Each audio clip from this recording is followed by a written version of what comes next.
we're going to select this Implementing Network Level Session Hijacking lab. So let's go ahead and do that now. So we're in the lab environment here. We're just going to go down just a little bit. You'll see about halfway down or a quarter of the way down here, you'll see Implementing Network Level Session Hijacking. Just go ahead and click on that lab. Once you do that, click the Start button right there. It's going to take a moment or so to pull up the labs, and then all you're going to do is just hover your mouse over top here to turn on our virtual machines. So just hover your mouse cursor over top of the device name, and then select the Power On option.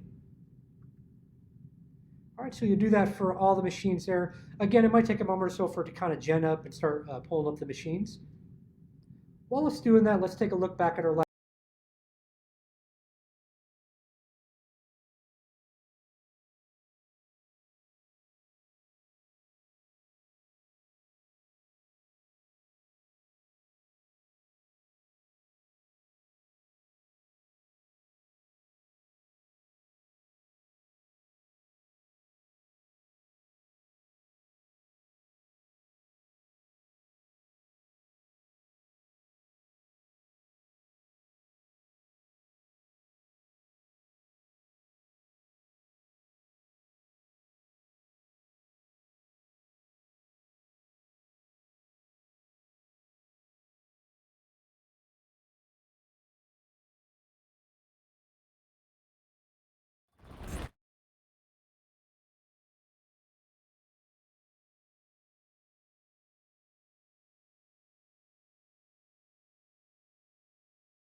XAMPP icon.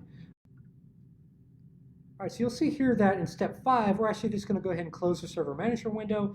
And then our next step in step 6 is clicking on the XAMPP icon that's down at the taskbar. So let's go ahead and do that now. So you'll see here the server manager window, just go ahead and X out of that. And then down at the bottom, this orange colored icon that has an X in the center of it, let's go ahead and click on that. That's our XAMPP one. All right, while that's doing that, it might take a moment or so to pull up. We're going to go back to our lab document. All right, so you'll see here that the XAMPP window, it has opened there in the background. It's going to enable the Apache Web Service with DAM Vulnerable Web Application. And so what it does that, a couple things we want to do as well. So we're going to come in here. It's already launched it there. A few things that I noticed, at least on my end doing this, is I also need to start these other services.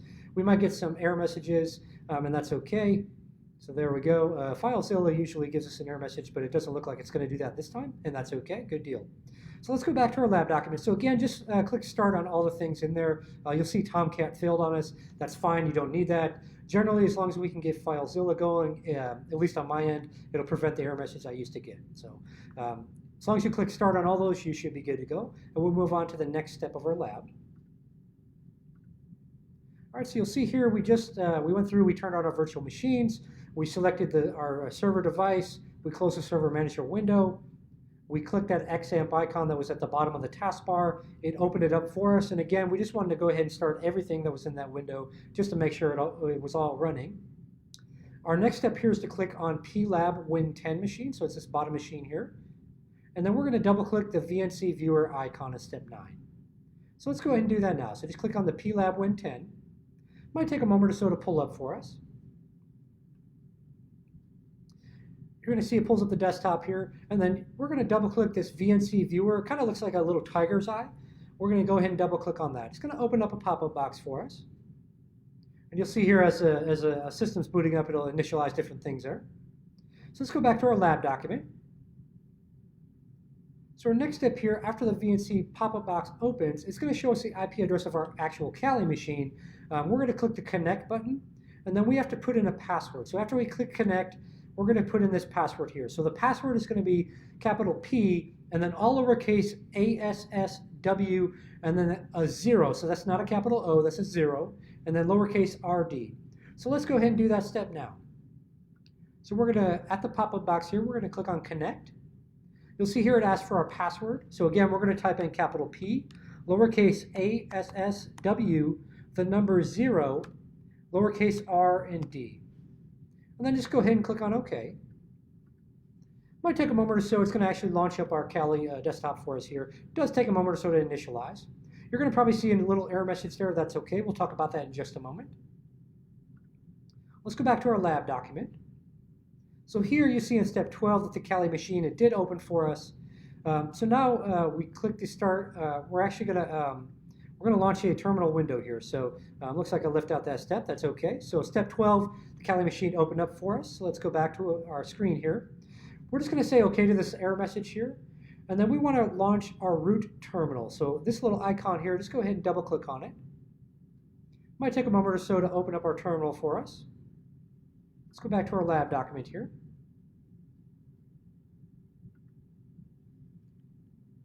All right, so you see that our Kali machine opened. So actually I'm skipping to a different part. So let's go to step 13 here. I'm getting ahead of myself. So we're going to click the start icon and then select the sniffing and spoofing option, excuse me, and then EtherCap. All right, I was getting excited to hack something. So let's just go ahead and close out the command window there. I was getting super excited that I was going to get to hack something today. So let's click on our start menu icon, which it's not giving me. Let's see here.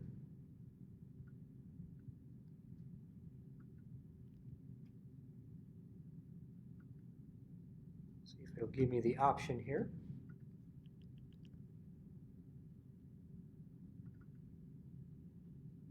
So let me try it a different way, guys and gals.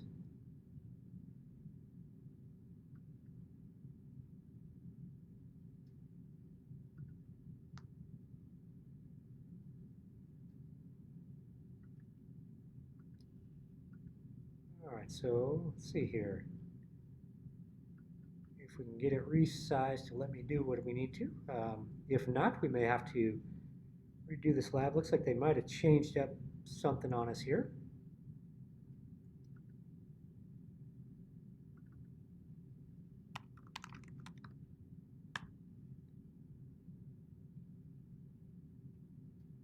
All right, so bear with me a second, guys. We'll see if we can actually see if we can just do it through applications. Looks like they might have changed up the lab a little bit on here. So we'll get stuff going here. Bear with me just a moment. We will get things going eventually here. There we go. All right, so let's do that. Let's make sure it's in there still. Okay, cool. All right, so let's do that then. We're going to change the steps of the lab just a little bit here just to kind of adapt, and that's real life for you. Sometimes things go a little crazy here, so looks like they modified a few things on the environment here, so we'll get that going. So on the Kali desktop, you should see this VNC Unix SRC folder icon. Just go ahead and double click on that. It's going to open it up, and then just select Applications on the left side here. And then we're going to double click this sniffing and spoofing option here in the center. And then in there, you'll actually see our EtherCap graphical shortcut. So that's what we were looking for. Looks like they modified this Kali environment. So we'll get that step-by-step corrected for everybody with the new steps. And then once we find the EtherCap, just go ahead and double click on that to open it up. That's going to launch the application for us. So let's go back to our lab document. So you'll see here we adjusted this step here. So the start icon wasn't showing there for us. So step 13, again, we were going to double click on that folder on our desktop, on the Kali desktop, click on Applications near the bottom left of that window that opens up, and then double click on the sniffing and spoofing, and double click on the EtherCap graphical interface. So once you've done that, you'll have EtherCap opened up. And you'll see here we're at step 14 now. So again, I'll modify this step-by-step guide to the new adjustment in the environment. So that way you guys will have it for download, and you can actually go through the lab step-by-step as well after the session. So now what we're going to do, we're going to perform ARP poisoning. So we got the EtherCap GUI window open. We're going to select sniff at the very top of it, and then select unified sniffing. So step 17 there. So again, we're going to select sniff and then unified sniffing. So I'm just going to drag mine up a little bit here if it cooperates. And it may not, and that's okay. I'll just scroll down then. All right. So the Kali desktop sometimes is a little slow when it's dragging. We'll see if it'll let me, or if it's frozen up here. So bear with a second. If yours is frozen up, let me know in the chat. Know if yours is frozen as well. If not, I'm just going to refresh mine here, see if that works.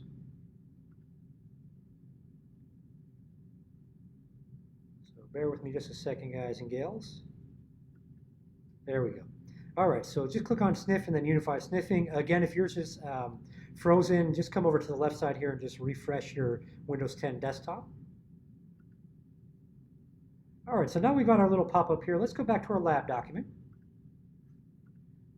All right, so we just did step 17, excuse me. We clicked on sniff and then unified sniffing at the top there. You'll see it gives us a little pop-up box. We just want to make sure it says ETH0 in the interface box there, and it does actually, and we're just going to say OK to that. So let's come back here, and we see that it says ETH0, so just say OK to that.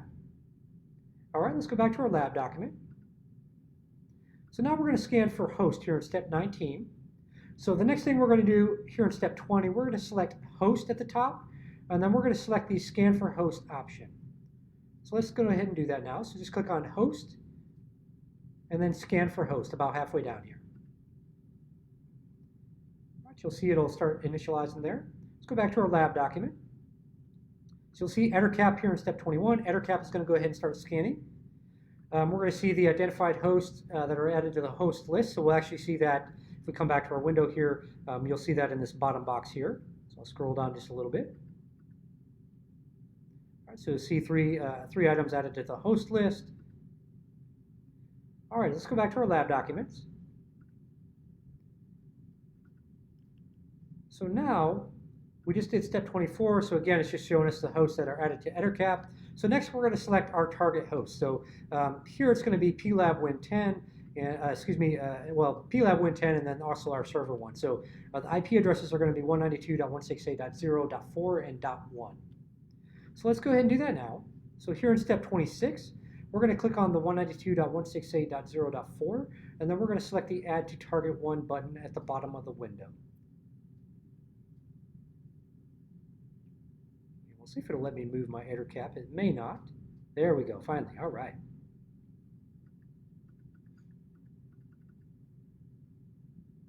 All right, so you'll see it's added the host there, and I may have to maximize this.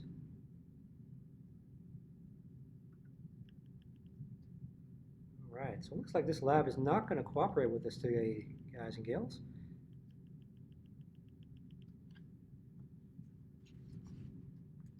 All right, so it looks like your instructor is getting a massive fail today. It's not cooperating to give us our IP addresses for some reason, so let's take a look here.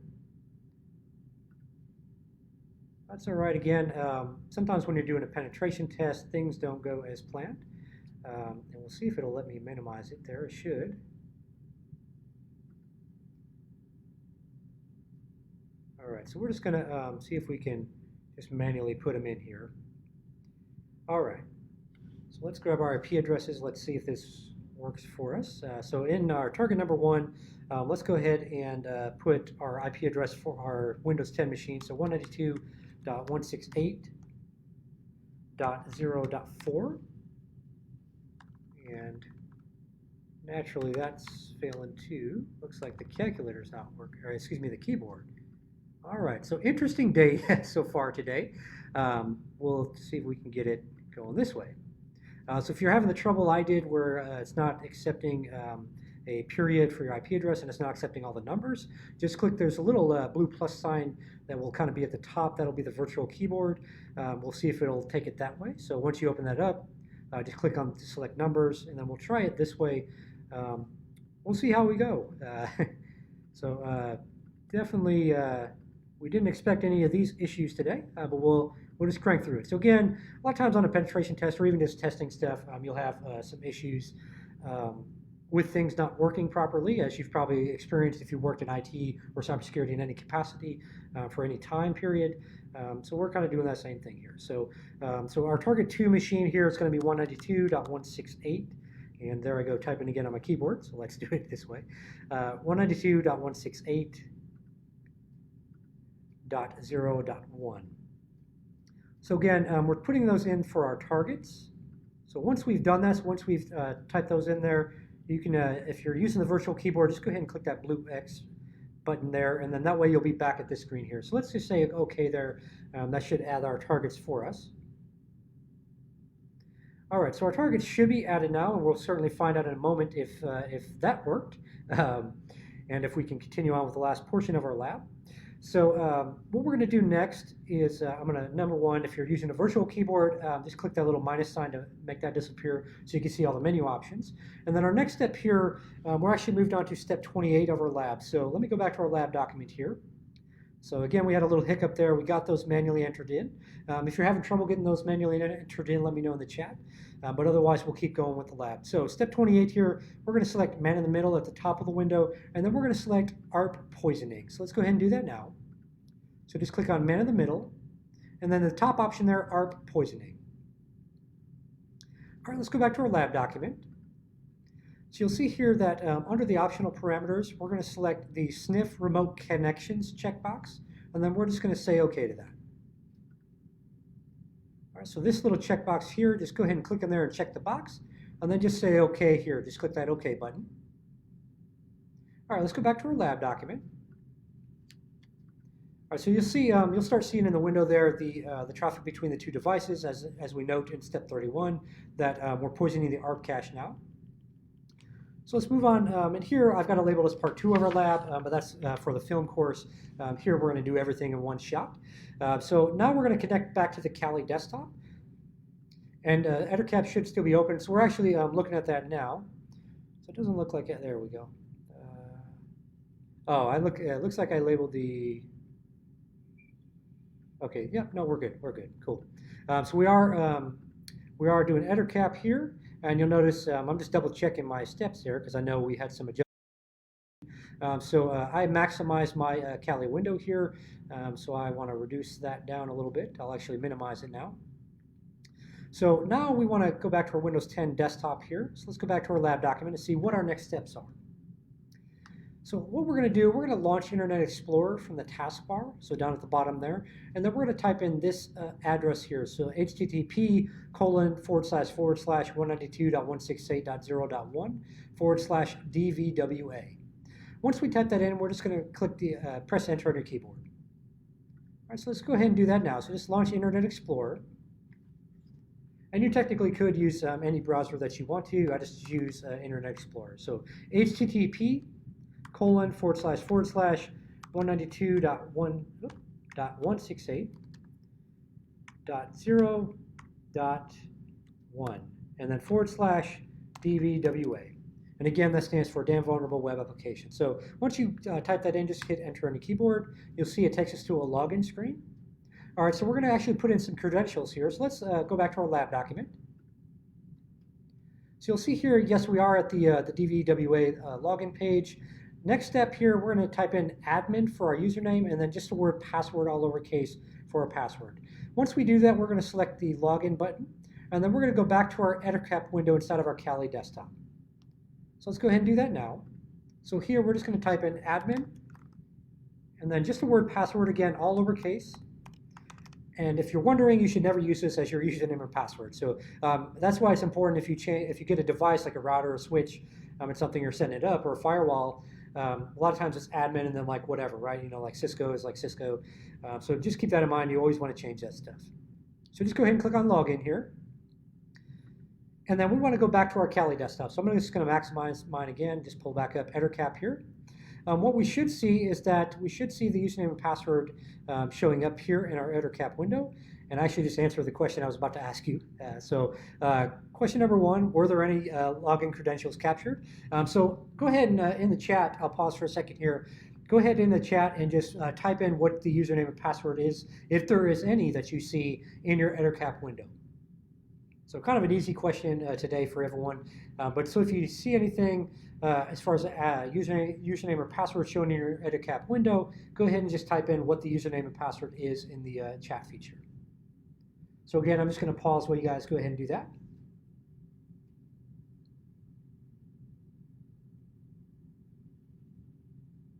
All right, so again, we all kind of know the answer to that. We noticed that here we had actually been the ones that typed in admin and password. But keeping in mind that if you were doing this actual attack and someone was going to like that website, for example, or or logging into that server, we would be able to capture, or at least we potentially would be able to capture that username and password, which we could then use to escalate privileges or do other things as far as advancing our attack. Cool. Yep. And I see some people answered in their admin and password. So you got that correct as well. So awesome. So everyone got 100% today. Great job. Few hiccups on the lab. So that actually wraps up our lab. So this is a very, very early session. So I'm going to open it for questions if anyone has questions at all on different things. So feel